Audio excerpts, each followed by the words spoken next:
কিছুদিন পূর্বে এক বক্তার মুখে শুনেছিলাম মৃত্যুর পর আপন ভাই বোনের নাকি আর কোনোদিন দেখা হবে না।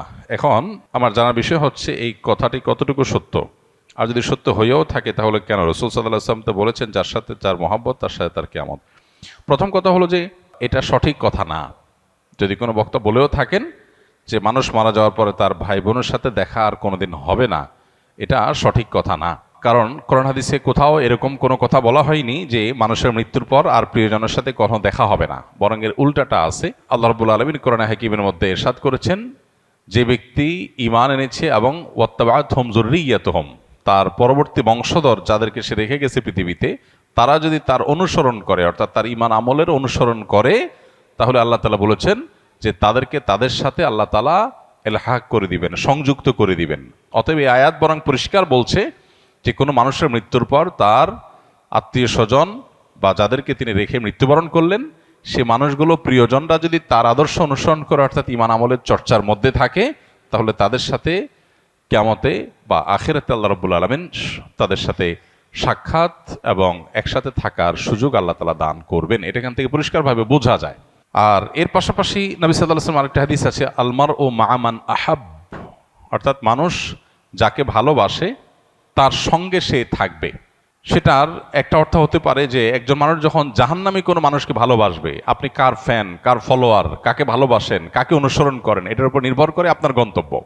একজন মানুষ যখন কোনো খারাপ মানুষ অনুসরণ করে, তখন তার সাথে কিয়ামত হবে, তার সাথে তার হাসর হবে, সে তার পরিণতি ভোগ করবে।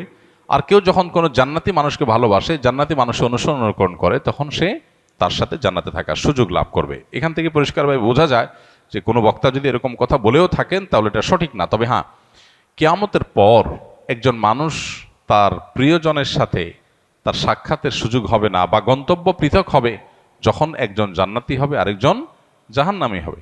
এখন প্রশ্ন হলো যে আমার ভাই, আমার মা, আমার বাবা, আমার সন্তান কেউ যদি বেঈমান হয় আর সে যদি জাহান্নামী হয়, আর আমি যদি জান্নাতি হই, তো জান্নাতে আমার সুখ হবে না, আমার তো মনে কষ্ট থাকবে যে আমার প্রিয়জন জাহান্নামে।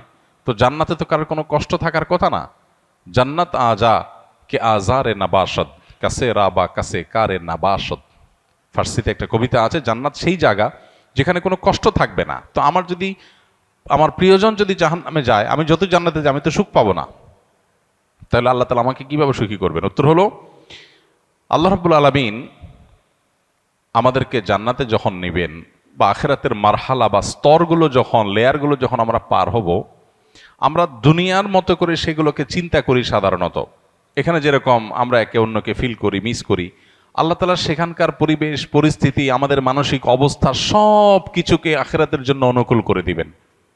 আপনার প্রোফাইল থেকে যদি আল্লাহ তাআলা তাদেরকে ডিলিট করে দেন, আপনার মেমোরি থেকে আল্লাহ তাআলা তাদের দূর করে দেন, যে আপনার আত্মীয় স্বজনের মধ্যে যারা জাহান্নামে গেছে, তাহলে আপনি কি তাদের কষ্ট অনুভব করবেন? আপনার অন্য সব কিছু ঠিক আছে, শুধু ওইটুকু আল্লাহর মেমোরি থেকে আপনার ডিলিট করে দিয়েছেন, তাহলে আপনি কিভাবে কষ্ট পাবেন? আজকাল অনেক কিছু বোঝা আমাদের জন্য সহজ হয়ে গেছে।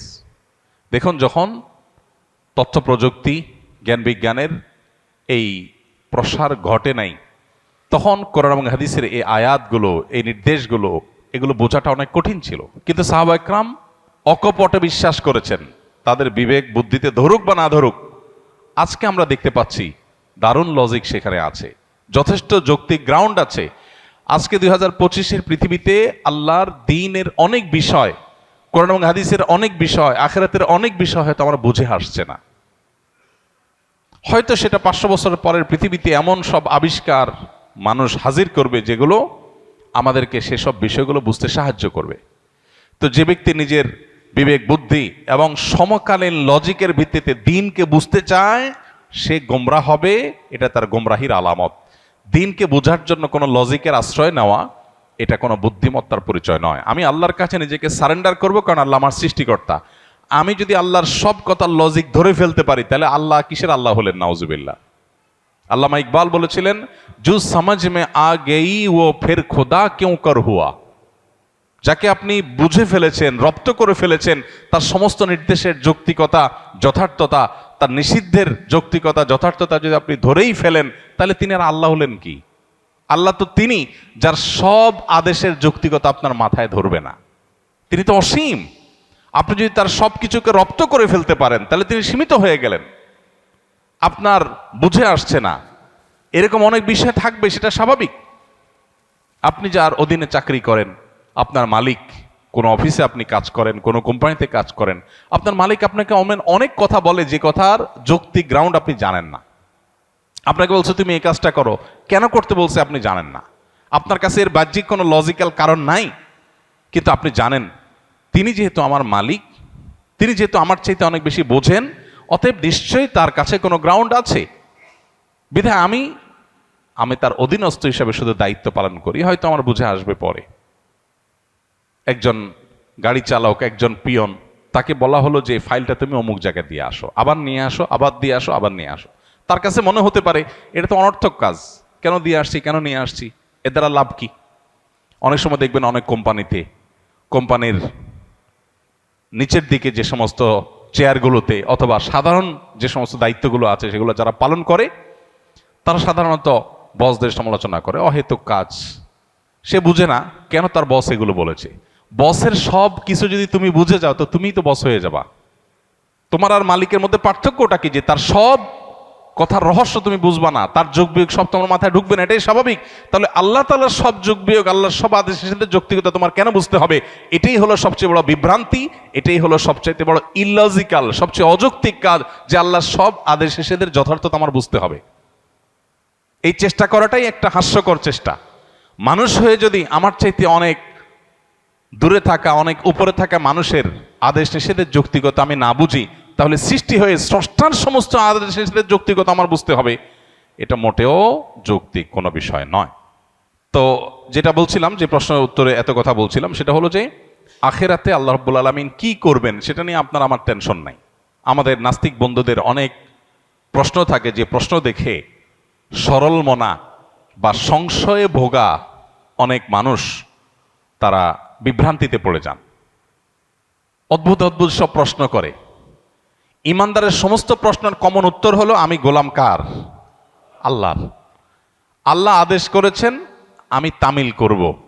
আল্লাহর সমস্ত আদেশ, সমস্ত নিষেধের যৌক্তিকতা বোঝা আমার জরুরি না।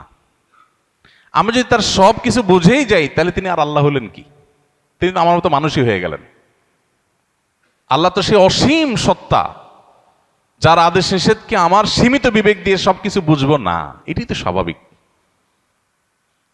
অতএব আখেরাতে কিয়ামতের দিন আল্লাহ তাআলা কিভাবে, আমার আত্মীয় স্বজন কেউ যদি জাহান্নামী হয়, আমি যদি জান্নাতি হই, তা আল্লাহ আমাকে কিভাবে সুখ দিবেন, এটা নিয়ে আমার টেনশন নাই। সুখ কিভাবে দিবেন এটা আল্লাহর কাজ, আমার টেনশন না করলেও চলবে।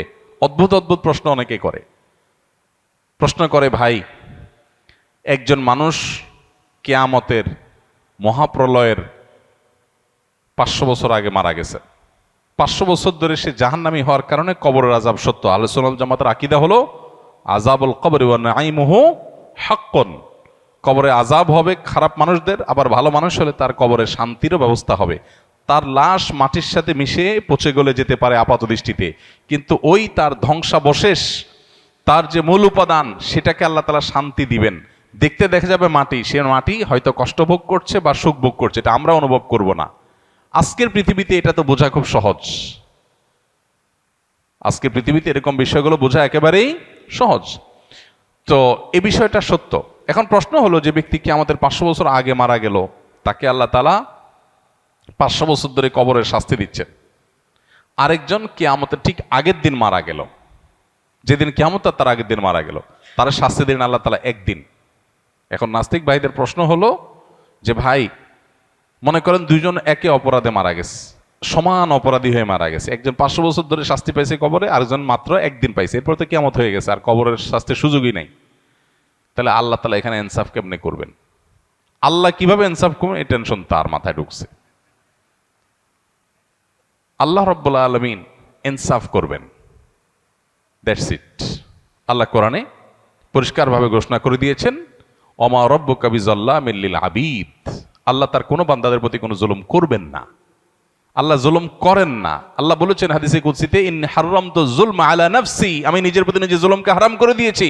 সো 500 বছর আগে মারা গেছেন, কিয়ামতের একদিন আগে মারা গেছেন, সেম অপরাধের অপরাধী, সমান অপরাধের অপরাধী, সমান দোষে দোষী, কিন্তু একজনকে 500 বছর ধরে শাস্তি, আরেকজনকে একদিন আগে শাস্তি। এই দুইটার মধ্যে আল্লাহ ব্যালেন্স কিভাবে করবেন, তার হাজারটা ব্যবস্থা আল্লাহর কাছে থাকতে পারে। আমার এটা চিন্তা না করলেও চলবে। আল্লাহ করবেন ইনসাফ, এতটুকু নিশ্চিত। আল্লাহ জুলুম করবেন না, এটুকু নিশ্চিত। কিভাবে করবেন সেটা আল্লাহ ভালো জানেন, এটা আমার জানার দরকার নাই। এটা হলো ইমানদারের কথা। তারপরেও বুঝার জন্য ইব্রাহিম আলাইহিস সালাম যেরকম বলেছেন, আল্লাহ কিভাবে আপনি আবার প্রাণীগুলোকে একত্র করবেন, জীবিত করবেন, আমাকে একটু দেখান। আল্লাহ বলেছেন, আওয়ালাম তো মিন, তোমার কি ইমান নাই, ইমান আসে না, বিশ্বাস হয় না? বলছেন হ্যাঁ বালা ওয়ালা কিল্লিয়াতমাইন্না কালবি। আল্লাহ তাকে দেখাইছেন। তো বোঝার জন্য বলা। একজন মানুষকে 500 বছর ধরে শাস্তি দিলেন আল্লাহ তাআলা, আরেকজনকে একদিনের শাস্তি দিলেন। 500 বছরের শাস্তি একদিনে। এই শাস্তির কোয়ালিটি দিয়ে দীর্ঘদিন ধরে দেওয়া শাস্তি আর অল্প সময় দেওয়া শাস্তি দুইটাকে সমন্বয় করা সম্ভব কিভাবে? আপনি একজনকে 100টা কিল দিলেন, কিল, দুজন সমান অপরাধ করছে, একজনকে 100টা দিয়েছেন, আরেকজনকে একটা দিয়েছেন, দুইটাকে সমান করা সম্ভব না? সম্ভব না। এখন কিল মাপা যায়। এখন মানুষ কতটা জোরে আঘাত করেছে এটাও মিটার দিয়ে কি করা যায়? মাপা যায়। আপনি একজনকে ছোট ছোট করে 100টা কিল দিলেন, যে পরিমাণ কষ্ট পাবে, আরেকজনকে একটা বড় করে একটা দিলেন, সমান করা সম্ভব কি সম্ভব না? হ্যাঁ, 1000 কিল আর একটা কিল সমান করা সম্ভব কি সম্ভব না? হাতুড়ি দিয়ে এমন ভাবে জোরে দিলেন যেটা একদম নাই হয়ে গেল দুনিয়ার থেকে। আরেকজনকে 10,000 কিল দিলেন। তো এই দুইটার মধ্যে যদি ব্যালেন্স করা সম্ভব হয়, তাহলে 500 বছর আগে মারা যাওয়া মানুষ আর কিয়ামতের একদিন আগে মারা যাওয়া মানুষের শাস্তির মধ্যে ব্যালেন্স করা কেন অসম্ভব হবে? মানুষ সবকিছু নিজের মতো করে ভাবে, এই জন্য সে ভুল করে। আমি মানুষ, আমার সীমিত শক্তি সামর্থ্য দিয়ে আমি ভাবি, আল্লাহ তাআলা অসীম, অতএব তার দ্বারা অসম্ভব বলতে কিছুই নাই। কিয়ামতের ময়দানের আল্লাহ রাব্বুল আলামিন জান্নাতে আত্মীয় স্বজনকে যেরকম মিলিত করাবেন, আবার জাহান্নামে আত্মীয় স্বজনের রাস্তা ভিন্ন হয়ে যাবে, কিন্তু ভিন্ন হওয়ার কারণে জান্নাতির কোনো কষ্ট হবে না। সে ব্যবস্থা আল্লাহ করবেন। কিভাবে করবেন আল্লাহ জানেন, কিভাবে করবেন আল্লাহ জানেন। এক লোক প্রশ্ন করেছে, ভাই আমার তো বিড়ি খাওয়ার অভ্যাস আছে, আল্লাহ তো জান্নাতে যা চাইবেন তাই দিবে, তো আমি জান্নাতে বিড়ি খাওয়া ছাড়া তো আমার ভাল লাগবে না। যদি আল্লাহ আমারে জান্নাত দেন, যদি আল্লাহ আমাকে জান্নাত দেন, হতে পারে না যে অনেক গুনাহ করার পর আল্লাহ মাফ করে জান্নাত দিয়ে দিয়েছেন, হতে পারে, ইমানদার হলেই হলো। তো আমি ইমানদার মুসলমান, আল্লাহ আমার সব মাফ করে জান্নাত দিতে পারেন, সুযোগ তো আছে। যদি দেন তো আমার তো বিড়ি ছাড়া ভাল লাগবে না। তো জান্নাতে গেলে আল্লাহ আমারে বিড়ি দিবেন কিনা? দিলে জান্নাতে বিড়ির মতো নোংরা জিনিস থাকলো, দুর্গন্ধ। আবার যদি আল্লাহ না দেন, তাহলে আমার জান্নাতে সুখ হবে কেমনে? তো উত্তর হলো, আপনার অন্তরে যে বিড়ির চাহিদা আছে, এই নোংরামি আল্লাহ তাআলা দূর করে দিবেন, এটা আর থাকবে না আপনার মনে। সম্ভব কি সম্ভব না? সম্ভব, বিভিন্নভাবে সম্ভব। অতএব এই বিষয়গুলোকে আল্লাহ তাআলার উপর ন্যস্ত করা দরকার। আখিরাতের বিষয়গুলোকে আমরা নিজেদের মতো করে ভাবা ভুল।